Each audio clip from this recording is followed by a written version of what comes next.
میں اسے میری بات سنیں، یہ ویڈیو بن رہی ہے، میں ویڈیو آپ جیلمی کو چیلنج کر رہے ہو، میرے سوالوں کا جواب کیوں نہیں دیتے ہیں؟ وجہ کیا ہے؟ آپ جیل میں لے کے آؤ، آپ علاقے والے کو جواب نہیں دیں گے، جیلمی کا سامنا کیسے کریں گے؟ ہم کریں گے۔ اچھا میرے سوالوں کا جواب دیں۔ سنو میری گل سنو، جیل میں تو سدو اور تمہیں لگ دا وہی دیسی منجی وہ جیلمی تک جدو آئے گا تو میرے سوالوں کا جواب دیں۔ ہم آپ کے سوالوں کا جواب نہیں دے رہے، اس لیے آپ یہ نہ سمجھیں کہ آپ کے پابند نہیں ہیں، آپ یار پابند نہیں ہے نا، ہم آپ کے پابند نہیں۔ پابند بالکل نہیں ہے۔ آپ نے کس میرا کام کے رائٹ لیے بنتا ہے، میرا رائٹ بنتا ہے آپ سے سوال کرنا، میرا میرا رائٹ بنتا اعتراض ہے۔ کرتی ہے بندہ سوال کرنے کا آپ طریقہ تو ٹھیک ہوتا ہو ہے۔ نا، آپ آئے ہو آپ ہمارے ٹھیک پاس ہو، سوال کرنے۔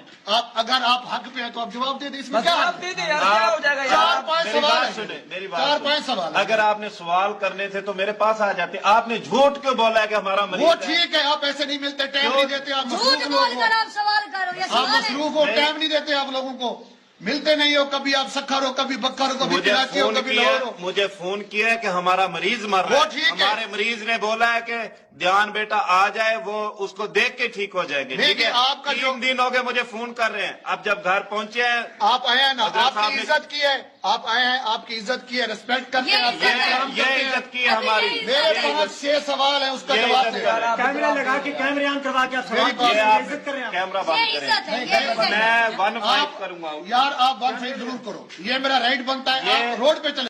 یہ جو جتنا یہ فتنہ کھڑا کیا ہوا نا پیری مریدی کا، کہتے ہیں جی جس کا کوئی پیر نہیں اس کا پیر شیطان ہے، پیر ضرور ہونا چاہیے، ٹھیک ہے۔ اور جب ہم پوچھیں یہ کہاں لکھا ہوا ہے، وہ کہتے ہیں وہ جی حضرت بایزید بستامی نے فرمایا۔ بھائی حضرت بایزید بستامی کا قرآن و سنت کے ساتھ کیا لینا دینا؟ دین تو اس شخصیت کے اوپر نازل ہوا ہے جس کی قبر مدینے میں ہے صلی اللہ علیہ وآلہ وسلم۔ وہ کہتے ہیں دیکھیں اللہ کے نبی پیر تھے صحابہ کرام کے، اور صحابہ کرام ان کے مریدین تھے۔ اچھا جی آگے چلیں، کہتے ہیں دیکھیں خلفائے راشدین بھی تو صحابہ کرام کے پیر تھے، حالانکہ اس بیعت کا پیری مریدی کی بیعت سے کوئی لینا دینا نہیں۔ نبی علیہ السلام نے جو بیعت لی صحابہ کرام سے، ایک تو ایمان کے لیے، پلس وہ اللہ تعالیٰ کے ریپریزنٹیٹو تھے آن دا فیس آف ارتھ، اور ان سے اختلاف نہیں ہو سکتا تھا۔ اور اس کی اصل وہ سورۃ النساء کی آیت نمبر 59 ہے، یا ایھا الذین آمنوا اطیعوا اللہ واطیعوا الرسول، اے اہل ایمان اطاعت کرو اللہ کی اور اطاعت کرو اس کے رسول کی، وَأُولِي الْأَمْرِ مِنْكُمْ، اور اپنے حکمران کی بھی۔ اچھا حکمران کے ساتھ اللہ تعالیٰ نے اطیعوا کا لفظ نہیں استعمال کیا، فرق رکھا کہ ایبسولوٹ اطاعت اللہ اور اس کے رسول کی ہے عز و جل صلی اللہ علیہ وآلہ وسلم، باقی جس کی بھی اطاعت ہے وہ اس دائرے کے اندر ہے، وَأُولِي الْأَمْرِ مِنْكُمْ، اور اپنے حکمران کی بھی۔ لیکن ساتھ ہی فرما دیا اسی آیت میں فَإِن تَنَازَعْتُمْ فِي شَيْءٍ فَرُدُّوهُ إِلَى اللَّهِ وَالرَّسُولِ، اگر تمہارا جھگڑا ہو جائے اپنے حکمران کے ساتھ تو معاملہ تم نے پلٹانا ہے اللہ اور اس کے رسول کی طرف عز و جل صلی اللہ علیہ وآلہ وسلم۔ حکمران سے بھی آپ اختلاف کر سکتے ہیں اور معاملہ پلٹانا ہے اللہ اور اس کے محبوب صلی اللہ علیہ وآلہ وسلم کی طرف۔ إِن كُنتُمْ تُؤْمِنُونَ بِاللَّهِ وَالْيَوْمِ الْآخِرِ، اگر تم اللہ اور یوم آخرت کے اوپر ایمان رکھتے ہو پھر ہی تمہارا یہ ایٹیٹیوڈ ہوگا، اور اسی میں تمہاری خیریت ہونے والی ہے، اسی کا انجام بہتر ہونے والا ہے۔ یہ سورۃ النساء آیت نمبر 59 میں اللہ تعالیٰ نے واضح فرما دیا۔ اسی کے تحت ہم کہتے ہیں کہ حکمران وقت کی بھی بیعت ایبسولوٹ نہیں ہے، قرآن و سنت کے دائرے کے اندر ہے۔ پیری مریدی کی بیعت کا تو اس سے کوئی لینا دینا ہی نہیں تھا، یہ تو پیرلل میں انہوں نے سسٹم کھڑا کیا۔ اور اگر آپ من و عن وہ احادیث جو بیعت خلافت سے متعلق ہے ان کو پیری مریدی کے اوپر اپلائی کریں گے اجتہاد کے طور پر، پھر سرکار بڑا خطرناک رزلٹ نکلے گا، بلکہ خطرے ناک نکلے گا، خطرناک سے بھی اگلا ورژن، کیونکہ اس میں تو واضح موجود ہے، بخاری مسلم میں حدیث ہے کہ جو خلیفہ وقت کی بیعت کے بغیر مرا یا وقت کے امام کو پہچانے بغیر مرا وہ جاہلیت کی موت مرا۔ مسلم شریف میں حدیث ہے جب ایک خلیفہ کی بیعت ہو جائے تو جو کوئی بھی بیعت کے لیے کھڑا ہو اس سے قتل کر دو۔ اسی پہ میں نے عرض کیا تھا کہ اگر یہ قانون مان لیا جائے پھر تو دنیا کے سارے پیر قتل ہو جائیں گے، کوئی ایک پیر آپ کو باقی رکھنا پڑے گا۔ تو آپ فیصلہ کریں پھر کہ کیا کرنا ہے آپ نے۔ اگر آپ پیری مریدی کے لیے وہ والی احادیث کا سہارا لیتے ہیں تو منوان اس کو اپلائی کریں گے نا، تو وہ تو اپلائی نہیں کر سکتے۔ یہاں تو ایک گدی کے اوپر 4 بیٹے ہیں تو وہ آپس میں ایک دوسرے کو قتل کر دیتے ہیں گدی سنبھالنے کے لیے، اور باقی جو پیرلل میں اتنی گدیاں چل رہی ہوتی ہیں جو کبائی کے اڈے ہوتے ہیں ان کا کوئی دین سے لینا دینا نہیں۔ اس کے لیے قرآن سے دلیل پیش کرنا، جی قرآن میں بھی بیعت کا ذکر ہے، احادیث میں بھی بیعت کا ذکر ہے، یہ کتنا بڑا ظلم ہے۔ قرآن و سنت میں تو لینا دینا ہے نہیں اس بیعت کا. اور وہ بھی جو بیعت تھی خلفائے راشدین کی، وہ بھی کامل الایمان مومنین ہونے کے باوجود، اور ان کے پیچھے اللہ کے نبی بھی کھڑے تھے، علیکم بسنتی وسنت الخلفاء الراشدین المہدیین، تم پر میری سنت، میرے خلفائے راشدین کی سنت لازم ہے. اس کے باوجود ادھر بھی لوگ اختلاف کرتے تھے اور وہ اپنا ڈیسیژن واپس لیتے تھے. بخاری مسلم دونوں میں حدیث ہے، حضرت عمر کے دور خلافت میں سیدنا عمر رضی اللہ تعالیٰ عنہ مسجد نبوی میں داخل ہوئے. انہوں نے دیکھا کہ حضرت حسان بن ثابت نعتیہ اشعار سنا رہے ہیں حضرت ابو ہریرہ کو. تو حضرت عمر کھڑے ہوئے، صرف ان کو دیکھا. انہوں نے دیکھنے کے انداز سے ہی اندازہ لگا لیا کہ یہ تو ابھی اس سے پہلے کہ کچھ کہیں. حضرت حسان جو کہ شاعر تھے، بڑی نرم طبیعت، ابھی تو آپ کو اگر ہم بتائیں کہ جنگوں میں بھی یہ کبھی بھی تلوار لے کے سامنے نہیں آتے تھے، شاعروں کے مزاج میں ہی نہیں ہوتا کہ وہ لڑائی کر سکیں. بڑے رقیق القلب لوگ ہوتے ہیں، وہ کسی جانور کے اوپر بھی چھری نہیں پھیر سکتے. لیکن یہاں دیکھیں دلیری اتنی، اور کہا ہے عمر اس طرح نہ دیکھ میری طرف، تو اس سے بہتر شخص مسجد میں ہوتا تھا، میں انہیں بھی نعتیہ اشعار سناتا تھا. حضرت عمر نے بھی کچھ بولا بھی نہیں ہے، اور یہ بندہ اتنا دلیر ہو گیا شاعر ہونے کے باوجود کہ اس نے دیکھا بھی کیوں. یہ دلیری کس نے دی تھی ان کو؟ اللہ کے محبوب علیہ السلام نے. یہ جرت کس نے دی تھی؟ آگے سے حضرت عمر نے اپنی عزت بچانے کے لیے یہ بھی نہیں کہا کہ میں تیامی پہ تکتا سا نہ. ہو سکتا تھا نا بندہ دیکھے امیر المومنین کی سرعام اس طریقے سے ایک بندہ للکارا ہے، اس طرح دیکھ میرے حل سرکار یہ کون سنتا ہے. آج کوئی ایک محلے کا کونسلر کی بات سننے کے لیے تیار نہیں ہے، اور جس کے سامنے پرشین امپائر ڈھیر ہو چکی، رومن امپائر اسے جزیہ دے رہی ہے، اور وہ حضرت عمر تو اپنے آخری خطبات میں کہتے تھے کہ یا اللہ عرش پہ تو ہے اور دنیا میں میں ہوں. یہ اسلام کی برکت ہے کہ اس وقت دنیا میں مجھ سے طاقتور انسان کوئی نہیں ہے، اور حقیقت بات ہے یہ حضرت عمر کو ہی اللہ نے سٹیٹس دیا ہے کہ وہ کہتے تھے کہ یا اللہ آسمانوں پہ تو اور دنیا پہ تو نے مجھے یہ سٹیٹس دیا ہے کہ اس وقت کوئی بھی مجھ سے زیادہ طاقتور انسان نہیں ہے. لیکن میں آج بھی اس وقت کو یاد کرتا ہوں کہ میں بھیڑ بکریاں چرایا کرتا تھا، اور میرا چچا مجھے ڈانٹا کرتا تھا کہ تو اونٹوں کی اور بھیڑ بکریوں کی حفاظت نہیں کر سکتا، تو مستقبل میں کیا کرے گا. آج اسلام کی برکت سے اللہ نے مجھے اتنی بڑی حکومت دی ہے. ٹھیک ہے، اس لیول کے اوپر ایک بندہ ہے، اور وہ پھر مزاج کا بھی سخت ہے. اور آگے سے حدیث بھی نہیں سنائی، علیکم بسنتی وسنت الخلفاء الراشدین المہدیین. ہو سکتا ہے کوئی ادھر بریلوی دیوبندی بیٹھا ہوتا حدیث بھی سنا دیتا کہ حضرت سناؤ سنا حدیث انہوں بدتمیزی کر رہے ہیں تھوڑے نال، ایک گستاخی کر رہے ہیں. یہ بھی نہیں ہوا. جب انہوں نے یہ جملہ سنا، کیونکہ بات آئی تھی اللہ کے نبی کی صلی اللہ علیہ وآلہ وسلم، ہاں، تو انہوں نے کہا کہ اس حدیث پر گواہ لے کر آؤ. انہوں نے کہا یہ حضرت ابو ہریرہ بیٹھے ہیں. حضرت ابو ہریرہ نے گواہی دی کہ امیر المومنین میں گواہی دیتا ہوں کہ نبی علیہ السلام نہ صرف نعتیہ اشعار سنتے تھے بلکہ دعا فرمایا کرتے تھے کہ اے اللہ حسان کی مدد فرما روح قدس کے ذریعے، جس طرح تو نے مدد فرمائی عیسیٰ ابن مریم کی، وَأَيَّدْنَاهُ بِرُوحِ الْقُدُسِ. تو حضرت عمر وہاں سے چلے گئے. اس ایک واقعے سے کتنے رزلٹ نکلے؟ نمبر 1، خلیفہ راشد بھی ہو، اگر وہ قرآن و سنت کے خلاف کوئی بات کرے آپ نے ایکسیپٹ نہیں کرنی. نمبر 2، اعلانیہ اس سے اختلاف کرنا ہے. نمبر 3، خلیفہ راشد کا بھی کتنا جگرا ہوتا تھا کہ وہ حدیث سن کے سرنڈر کرتا تھا. نمبر 4، حضرت عمر حضرت ابو ہریرہ کو ثقہ اور صدوق مانتے تھے، جبھی ان کی گواہی قبول کی. لہذا روافظ کا یہ کہنا کہ وہ حضرت ابو ہریرہ کو جھوٹا سمجھتے تھے یہ بالکل غلط ہے. اس پہ الگ سے میری ایک تفصیلی ویڈیو بھی ریکارڈ ہے.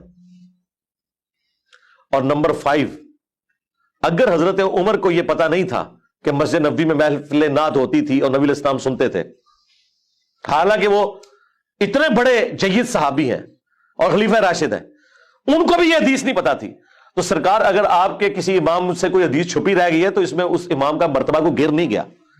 اور یہ انجینئر صاحب نے دسیا ساڑھے بزرگوں نہیں سی پتا، ساڑھے اماموں نہیں سی پتا، اور تو بزرگ تے شاہی کوئی نہیں، سیدنا عمر جیسا ہے ہی کوئی نہیں، تیرے امام تے شاہی کوئی نہیں. اگر حضرت عمر سے یہ حدیث چھپی ہوئی تھی کہ مسجد میں نعتیہ اشعار پڑھے جا سکتے ہیں، تو ان کے بعد کون یہ دعویٰ کر سکتا ہے کہ میں ان سے بڑا عالم ہوں؟ تو کسی سے کوئی چیز اوور لک بھی ہو سکتی ہے. کتنے رزلٹ نکلے؟ یہ اس بیعت کا سٹیٹس تھا. یہاں یہ جو پیر بنے ہوئے ہیں ان کے مریدین ان سے اختلاف کر سکتے؟ کر کے بتائیں. کبھی نہیں کر سکتے. آپ کو سنائیں گے ممبر سے کہ حضرت عمر سے بھرے مجمع میں کسی نے پوچھ لیا تھا کہ مال غنیمت میں ایک چادر ملی تھی سب کو اور آپ کا قد لمبا ہے، آپ نے کیسے اپنا لباس سلوا لیا؟ ہم اس وقت تک آپ کا خطاب نہیں سنیں گے جب تک کہ آپ کلیریفیکیشن نہ دیں. تو حضرت عمر نے کہا کہ میرا بیٹا بتائے گا. تو عبداللہ بن عمر نے کہا کہ میں نے اپنے حصے کی چادر اپنے باپ کو دی تو انہوں نے اپنا لباس سلوا لیا. یہ جب کوئی واقعہ سنا رہا ہو نا تو اسے آپ نے ممبر سے نہیں نیچے اترنے دینا. اسے کہنا ہے کہ حضرت میں بھی سیدنا عمر کے اس ساتھی کی سلمان فارسی کی سنت میں عمل کرنے لگا ہوں, تو آپ بھی ذرا حضرت عمر کی سنت میں عمل کر کے نا کلیریفیکیشن دیں کہ 4 سال پہلے آپ اسلام آباد کی اس مسجد میں چٹائی پہ بیٹھتے تھے اور ایک مٹکا رکھا ہوا تھا اور 2-3 لوٹے رکھے ہوئے تھے. پھر یہ بعد میں جب سیکٹر ڈیولپ ہوا, یہاں پہ ایک مسجد بن گئی اور آپ کی تنخواہ 10,000 مقرر ہوئی تھی. آج آپ نے گاڑی اور ڈرائیور بھی رکھے ہوئے ہیں اور ایک شانہ زندگی گزار رہے ہیں, حالانکہ آپ کی تنخواہ تو اتنی نہیں ہے. یہ اللہ کا اتنا فضل آپ پہ کہاں سے ہوا ہے ذرا بتائیں. یہ نہ اسے کہیں کہ آپ نے چندے میں سے چوری کیا ہوگا, یہ خود وہ انشاءاللہ خود رزلٹ نکالے گا اور اس سے پہلے یہ اپنے مریدین کے ذریعے آپ کے اوپر جھپٹ پڑے گا کہ مجھے چور سمجھتے ہو. کلیریفیکیشن نہیں آپ کو کبھی دے گا. اور پیروں کو تو چھوڑ دیں, ان کا تو سٹیٹس ہی بہت بلند ہے. یہ تو میں مولویوں کی بات کر رہا ہوں. ہاں, پیروں نے تو مولوی ہائر کیے ہوتے ہیں اپنی منقبتیں پڑھنے کے لیے. آپ نے دیکھا یہ کبھی عرس ہوتے ہیں نا درباروں کے اوپر, پیر صرف خاموشی سے آ کے بیٹھتا ہے روب قائم کرنے کے لیے, اینڈ پہ نا ایسے کر کے دعا کرواتا ہے تاکہ روب رہے کہ پتہ نہیں کتنا عالم فاضل ہے. حالانکہ میں تو یقین نہ کہنا نماز بھی نہیں سنا سکتے صحیح طریقے نہ. یہ ان کی حالت ہے. ترجمہ تو چھڑ دو لیکن روب رکھا ہوا ہے. تقریر نہیں کر سکتے, نہ یہ آیت صحیح طریقے سے پڑھ سکتے ہیں, نہ کوئی حدیث سنا سکتے ہیں. مولوی انہوں نے بھرتی کیے ہوتے ہیں, وہ آ کے پہلے ان کی تعریف کرتے ہیں, اس کے بعد کوئی جھوٹے واقعات مرے ہوئے کے جو قبر میں پڑا ہے اس کے سناتے ہیں, الٹیمیٹلی وہ بھی اپنا حصہ لے کے چلے جاتے ہیں.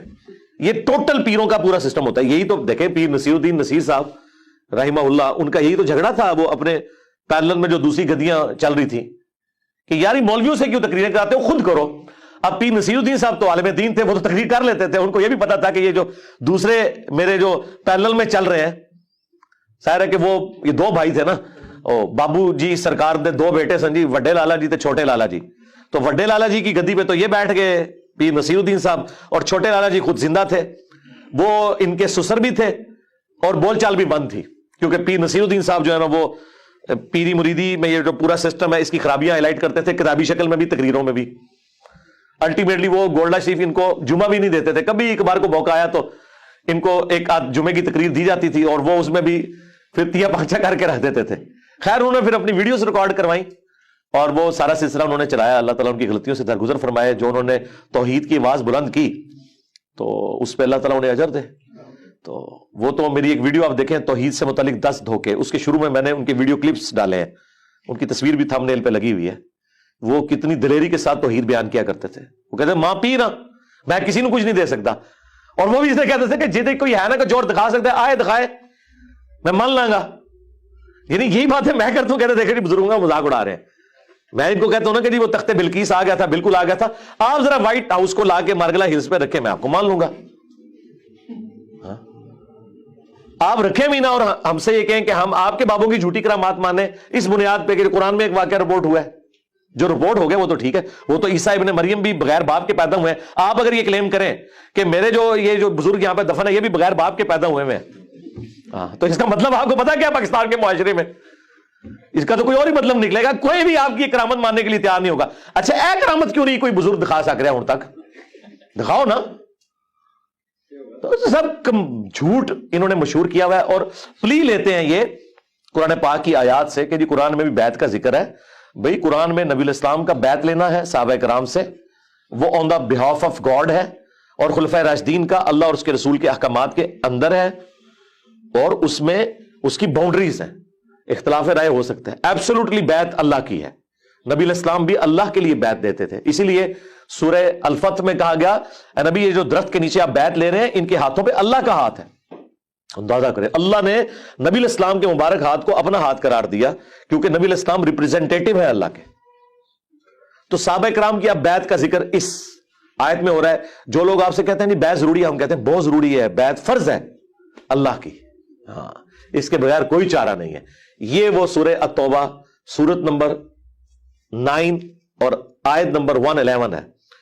ان اللہ اشترى من المؤمنین انفسهم واموالهم بان لهم الجنہ, بے شک اللہ تعالی نے خرید لی ہیں مومنین کی جانیں اور مال جنت کے بدلے میں، یعنی بدلے میں جنت دوں گا، ہاں اپنی جان بھی مجھے بیچ دو، اپنا مال بھی مجھے بیچ دو، کس کے بس؟ جنت کے بس۔ پہلے تو ہوتا ہی بارٹر سسٹم تھا نا، دودھ دے کے آپ گندم لیتے تھے، جن کے پاس گندم ہوتی تھی وہ گندم دے کے دودھ لے لیتے تھے، یعنی اشیاء کے بدلے اشیاء۔ یہ کرنسی والا سسٹم تو بعد میں شروع ہوا، اس زمانے میں بھی تھا، دینار درہم بھی تھے، لیکن بارٹر سسٹم بھی تھا۔ یقاتلون فی سبیل اللہ، وہ اللہ کی راہ میں قتال کرتے ہیں، اور ظاہر سب سے بڑا کام آپ جو اللہ کے لیے کر سکتے ہیں وہ یہی ہے کہ اپنی جان ہتھیلی پہ رکھ کے میدان جنگ میں آ جائیں، سب سے قیمتی چیز تو جان ہے۔ فَيَقْتُلُونَ وَيُقْتَلُونَ، بس وہ اللہ کے حکم سے قتل بھی کرتے ہیں اللہ کے دشمنوں کو، اور خود بھی قتل ہو جاتے ہیں۔ ہمیشہ تو نہیں ہونا کہ آپ نے زندہ بچنا ہے۔ اور دیکھیں یہاں پہ انسانیت کا قتل ہو رہا ہے، لیکن اللہ کے حکم سے ہو رہا ہے، اور اللہ تعالیٰ اسے فخریہ بیان فرما رہا ہے۔ ویسے تو ایک انسان کا بھی قتل ناحق پوری انسانیت کا قتل ہے، تو سورۃ المائدہ میں آیا۔ اور اس میں مزے کی بات میں آپ کو بتاؤں، جان جو ہے نا یہ اللہ کی امانت ہے، اللہ کی اجازت کے بغیر آپ کسی کی جان لے نہیں سکتے۔ اسی لیے دیکھیں جب آپ جانور بھی ذبح کرتے ہیں نا تو اللہ کے نام پہ کرتے ہیں، کیونکہ اس کے اندر بھی جان موجود ہے، اس سے بھی آپ زندگی چھین نہیں سکتے۔ جب آپ اس سے زندگی چھیننے لگتے ہیں نا تو بسم اللہ ہی اللہ اکبر پڑھتے ہیں کہ یہ اللہ کا حکم تھا، اس کے نام پہ میں تیری جان لے رہا ہوں، ورنہ میں تیری جان نہیں لے سکتا۔ یہ اس کا حکم ہے کہ تجھے اس نے میرے لیے پیدا کیا کہ میں تجھے کھاؤں، تو میں جب اب تیری جان نکالوں گا تو اس کے نام پر نکالوں گا، کیونکہ مالک جان کا کون ہے؟ اللہ۔ اس طرح آپ کسی کافر کی بھی جان نہیں لے سکتے، اللہ یہ کہ میدان جنگ میں وہ آپ کے مقابلے پہ آئے تو اس وقت بھی آپ اپنی دشمنی کے لیے نہیں بلکہ اللہ کی خاطر۔